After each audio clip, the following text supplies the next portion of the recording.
చూసి ఇరుకైపోవాలి. ఎద సభలో ఎన్నో ఎన్నో ఊసులు చెప్పాలి, రసమయ సభలో చెప్పినవన్నీ చేసుకుపోవాలి.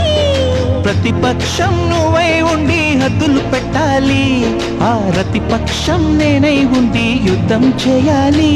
నా వలపు కిరీటం తలపైనే ధరించు, నీ చిలిపి ప్రతాపం నిలువెల్లా చూపించు. నీ చెనుకులకే వేస్తా నా ఓటు, నా చెమటలతో వేస్తా ఓటు.